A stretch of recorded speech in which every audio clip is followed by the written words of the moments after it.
ചങ്ങായിമാരെ ഞാനിപ്പോൾ ഉള്ളത് നമ്മളെ ഹൈദരാബാദിലെ ഗോൾഗന്ദ ഫോർട്ടിലാട്ടുള്ളത്. ഗോൾഗന്ദ ഫോർട്ടിൻ്റെ ഏറ്റവും ടോപ്പിലാട്ടുള്ളത് ഹൈദരാബാദിലെ കോഹിന്നൂർ രത്നം സൂക്ഷിച്ചതും മലയുടെ മുകളിൽ നിന്ന് താഴോട്ട് നിർമ്മിച്ച ഗോൾഗണ്ട ഫോർട്ടിലേക്കാണ് ഇനി നമ്മൾ പോകുന്നത്. ഗോൾഗണ്ട ഫോർട്ടിലേക്ക് കേരള ടിക്കറ്റ് റേറ്റ് ഒരാൾക്ക് വരുന്നത് 25 രൂപയാണ് കേട്ടോ. ചങ്ങായിമാരെ ഞാനിപ്പോൾ ഉള്ളത് നമ്മളെ ഹൈദരാബാദിലെ ഗോൾഗന്ദ ഫോർട്ടിലാട്ടുള്ളത്.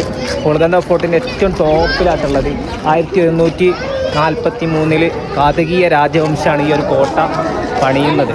അന്നാണ് ഈ കോട്ട. പിന്നെ 1518 ഇന്നത്തെ ഈ ഒരു കോട്ടൻ്റെ രൂപം ഉണ്ടാക്കിയത് ഇബ്രാഹിം കുത്തുബ് ഷാ. ഇവിടെ നമുക്ക് ഹൈദരാബാദിൻ്റെ ആ ഒരു സിറ്റ് അടിപൊളിയായിട്ട് കാണാം. ഞാൻ കാണിച്ചു തരാം. ഹൈദരാബാദിൻ്റെ സിറ്റ് ഒന്ന് കണ്ടുനോക്കിയിട്ട് ഞങ്ങൾ ഇവിടെ നിന്നുള്ള കാഴ്ച അടിപൊളിയാണ്. നോക്കി ഉണ്ടോ, ഹൈദരാബാദ് സിറ്റാണ് ഈ കാണുന്നത്. 4 സൈഡും കാണട്ടെ നമുക്ക് ഹൈദരാബാദിൻ്റെ. നല്ല അടിപൊളിയായിട്ടാണ് ഈ ഒരു കോട്ട ഉണ്ടാക്കിയിട്ടുള്ളത്. ഇവിടെ നിന്നുള്ള ഒരു കാഴ്ച കാണിച്ചു തരാം. ചുറ്റും അടിപൊളി കേട്ടോ.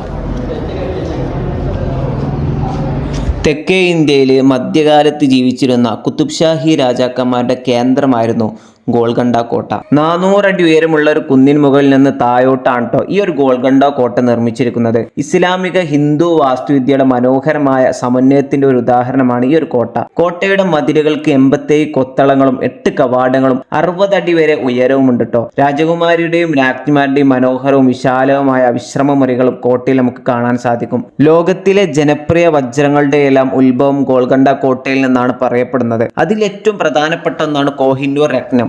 ഇത് ഇവിടെ നിന്നാണ് കണ്ടുപിടിച്ചെന്ന് പറയപ്പെടുന്നു. AD 13-ാം നൂറ്റാണ്ടിൽ കാതകീയ രാജവംശമാണ് ഗോൾഗണ്ട കോട്ടയുടെ നിർമ്മാണത്തിന് തുടക്കമിട്ടത്. ഇടയൻ കുന്ന് എന്ന അർത്ഥം വരുന്ന ഗൊല്ലാക്കൊണ്ട എന്നായിരുന്നു മണ്ണുകൊണ്ട് നിർമ്മിച്ച ഈ കോട്ടയുടെ ആദ്യത്തെ പേര്. എന്താ ഫോർട്ടിൻ്റെ മുകളിൽ നിന്നുള്ള വ്യൂ ആട്ടോ. ഹൈദരാബാദ് സിറ്റി ആണോ ഇയാള്. അടിപൊളി വ്യൂ ആണ്. ഒരു അമ്പലം കാണാം കേട്ടോ. ഫോർട്ടിന് മുകളിൽ ഒരു അമ്പലമുണ്ട്.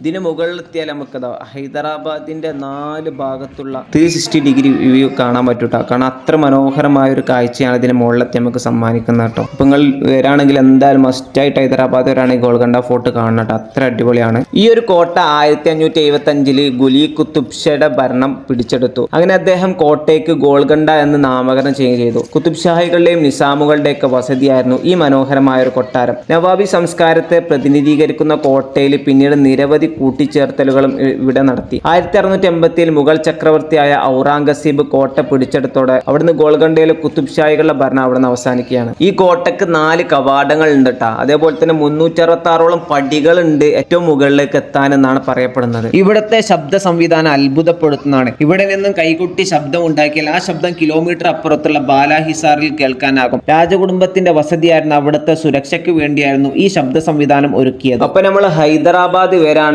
എന്തായാലും വിസിറ്റ് ചെയ്യേണ്ട ഒരു സ്ഥലം തന്നെയാണ് ഈ ഒരു ഗോൾഗണ്ട കോട്ട. ഷെയ്ഖ്പേട്ടിൽ നിന്ന് ഒരു 3 കിലോമീറ്റർ ആണ് ഗോൾഗണ്ട കോട്ടയിലേക്ക് വരുന്നത്. കുത്തുബ് ഷാഹി ടോംസിൽ നിന്ന് 1 കിലോമീറ്റർ ഉള്ളൂ ഈ ഒരു ഗോൾഗണ്ട കോട്ടയിലേക്ക്. ഇപ്പൊ നിങ്ങൾ ഹൈദരാബാദൊക്കെ വരുന്നുണ്ടെങ്കിൽ മസ്റ്റ് ആയിട്ട് ഈ ഒരു ഗോൾഗണ്ട കോട്ട വന്ന് കാണാം. കാരണം കാണേണ്ട ഒരു കോട്ട തന്നെ കേട്ടോ. ഇതിന് മുകളിൽ നിന്നുള്ള ആ ഒരു ഹൈദരാബാദ് സിറ്റിയുടെ ഏറ്റവും മനോഹരമാണ് കേട്ടോ. അപ്പൊ നിങ്ങൾ എന്തായാലും മസ്റ്റ് ആയിട്ട് ഇവിടെ ഒന്ന് വിസിറ്റ് ചെയ്യണം. അപ്പൊ ഇതേപോലത്തെ പുതിയ യാത്രാ വിവരങ്ങൾ നിങ്ങൾക്ക് കിട്ടാൻ വേണ്ടിയിട്ട് നമ്മളെ ചാനലായ കർണി സ്റ്റോറീസ് ഇപ്പൊ തന്നെ സബ്സ്ക്രൈബ് ചെയ്ത് വെച്ചോളിട്ടോ. അപ്പോൾ ഇതേപോലത്തെ ഒരുപാട് യൂസ്ഫുൾ ആയിട്ടുള്ള നിങ്ങൾക്ക് പോകാൻ പറ്റിയ പുതിയ സ്ഥലങ്ങളുമായി നമ്മൾ വീണ്ടും വരും. കാണാം. ബൈ.